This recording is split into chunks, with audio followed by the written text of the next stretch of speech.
नमस्कार, मैं हूं वेंकटेश पांडे और आप देख रहे हैं हमारा विशेष कार्यक्रम सुबह की चाय। सुबह के 8:30 बज रहे हैं और हम आपके साथ जो दिन भर की बड़ी खबरें हैं जिन पर सबकी निगाह होगी उसके साथ हाजिर हैं। हमारे साथ हमेशा की तरह वरिष्ठ पत्रकार रवि उपाध्याय सर हैं। बहुत स्वागत है सर आपका।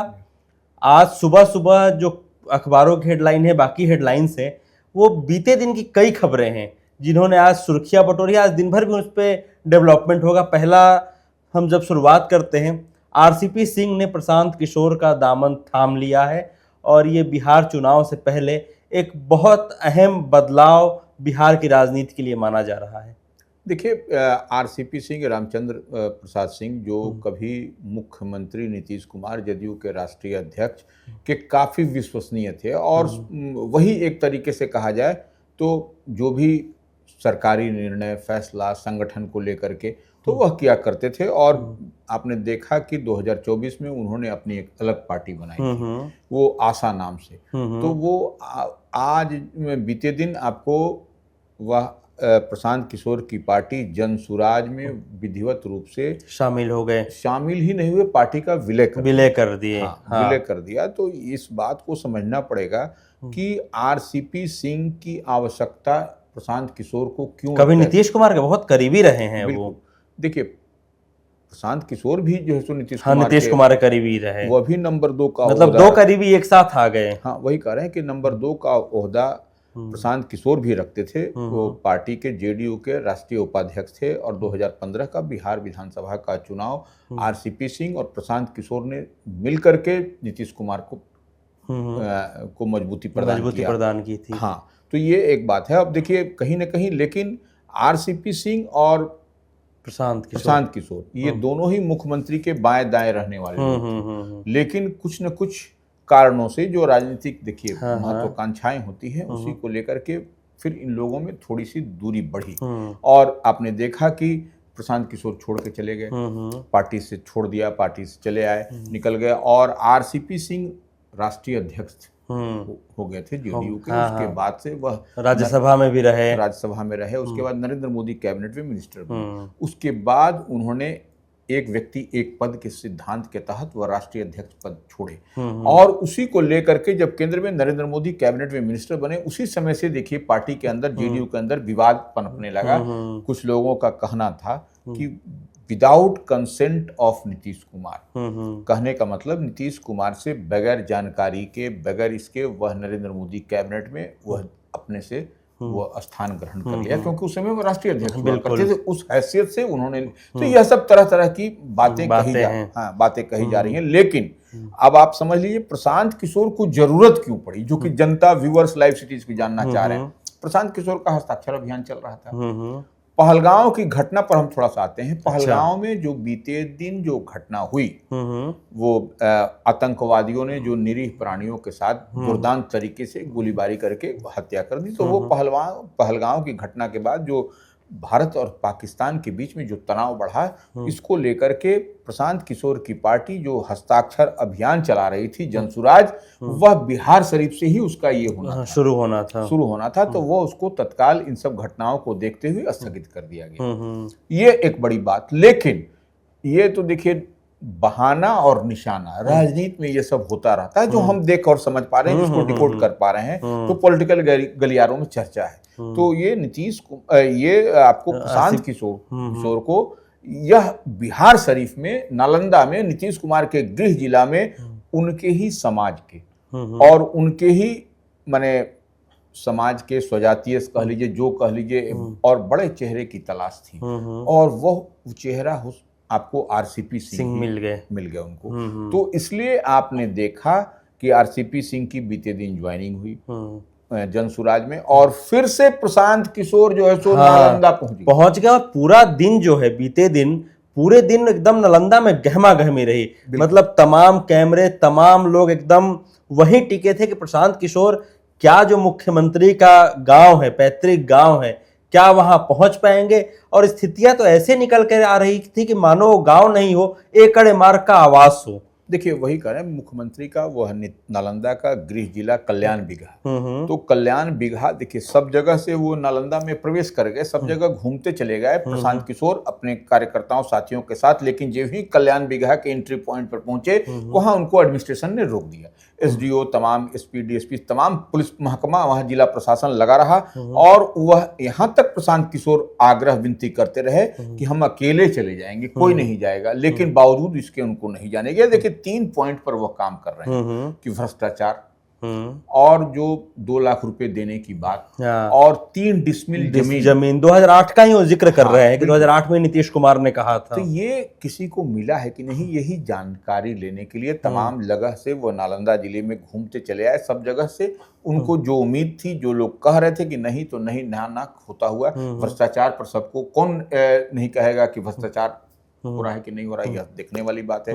जमीन के जो जिस तरीके से जमीन सर्वे का काम चल रहा है उस पे क्या स्थिति है, तो ये है। तो ये आपको पूर्ण शराबबंदी के बारे में भी हमारे पास खबरें भी आई थी बीते दिन, हम देख रहे थे कि कैसे लोग अपने डॉक्यूमेंट लेकर के पहुंचे हैं कि हमें डॉक्यूमेंट तो मिल गया लेकिन जमीन नहीं मिली।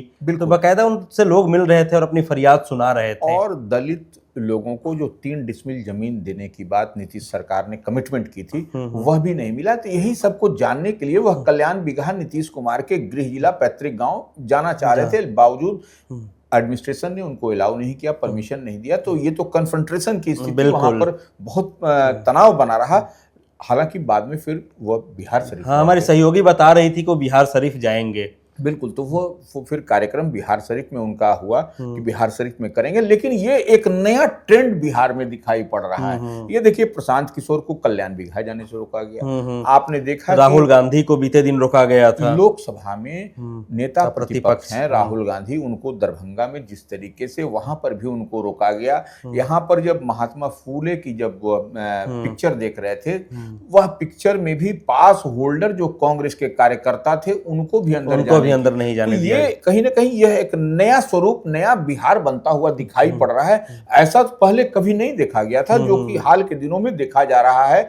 विपक्ष को उस तरीके से स्पेस नहीं मिल रहा है। तो यह एक चिंता का विषय है। लोकतंत्र में सबको इक्वल राइट है और फेडरल स्ट्रक्चर में आपको संघीय ढांचे में इस तरीके से नहीं होना चाहिए, जो कि बिल्कुल यह एक बड़ी बात है, बड़ी बात समझ में आती है। इसीलिए शायद बार बार लोकतंत्र को लेकर के प्रशांत किशोर कह भी रहे थे।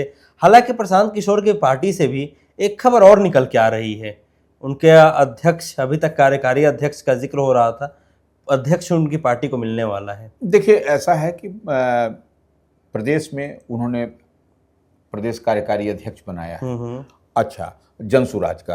अब देखिए राष्ट्रीय अध्यक्ष की बात आ रही है तो पूर्व सांसद उदय सिंह के नाम की चर्चा है। जब भी पूर्णिया से वह पूर्णिया के पूर्व सांसद थे, तो वो उदय सिंह के बनने की बात है कि ऐसी बातें चल रही हैं कि प्रशांत किशोर की पार्टी जनसुराज से वह राष्ट्रीय अध्यक्ष उनको बनाया जाएगा, उदय सिंह को। तो वह निश्चित रूप से एक बड़े पहचान और बड़े कद्दावर चेहरे हैं और वह स्वच्छ छवि, स्पॉटलेस छवि के हैं। तो निश्चित रूप से उदय सिंह के नाम पर मुहर लगती हुई दिखाई पड़ रही है।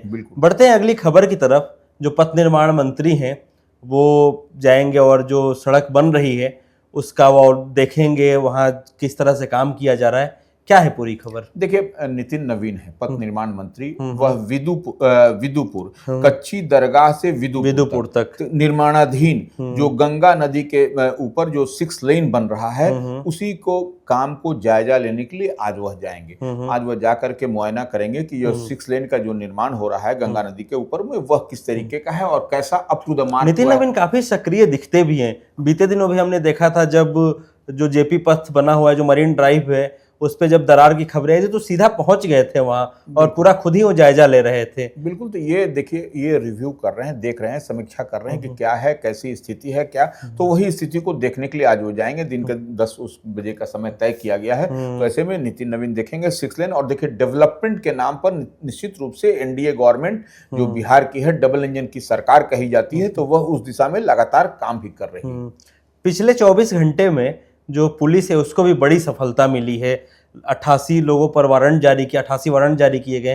क्या है पूरी खबर? नहीं, देखिए ऐसा है कि बिहार पुलिस कह लीजिए, पटना पुलिस कह लीजिए, पटना पुलिस मुख्यालय स्वयं मॉनिटरिंग कर रहा है। इस तरीके से जो अपराधी चरित्र के लोग हैं, जो फरार हैं, लंबे समय से एब्सकॉन्डर हैं, भूमिगत हैं, छिपते फिर रहे हैं, तो वो पुलिस ने निश्चित रूप से वह अंकुश तेज किया है, वह उनको दबोचने की कवायद में है। इसी तरह से 58 अभियुक्तों को जो विभिन्न मामलों में फरार और भूमिगत थे उनको अरेस्ट किया है। यह एक बड़ी उपलब्धि है, नंबर एक। नंबर दो बात की, आपको 88 वारंट को तामील किया गया है, वह तामीला हुआ है, उसी के तहत एक कुर्की जब्ती भी की गई है। और उतना ही नहीं, देखिए पूर्ण शराबबंदी है बिहार में, तो वो ऐसे में स्ट्रिक्टली फॉलो किया जा रहा है कि कहीं कोई इस तरीके से बाहर के राज्य से अब अंग्रेजी शराब जैसे कहाँ से आ रहा है, बिहार में तो बन नहीं रहा है, फैक्ट्री है नहीं, तो निश्चित रूप से बाहर के प्रदेशों से आ रहा है, तो कैसे चल करके आ रहा है, उसी में रिकवरी हुई है बड़ी मात्रा में। ये आपको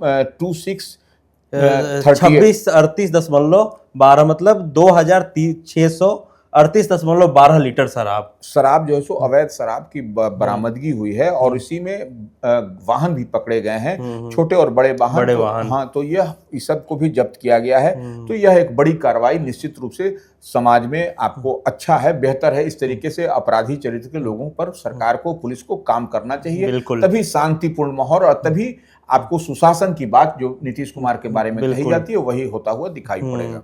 बिहार में इस वर्ष विधानसभा के चुनाव होने हैं और विधानसभा चुनाव से पहले जो तमाम राजनीतिक नेता या दल हैं अपनी अपनी जो जमीन है उसको सेट करने में लगे हैं। एक एक घटनाओं पर और एक एक राजनीतिक गतिविधियों पर हमारे सहयोगी लगातार नजर रख रहे हैं। हम फील्ड से लगातार आपको रिपोर्ट दिखा रहे हैं। तो ऐसी तमाम खबरों गतिविधियों के लिए देखते रहिए लाइव सिटीज। शुक्रिया।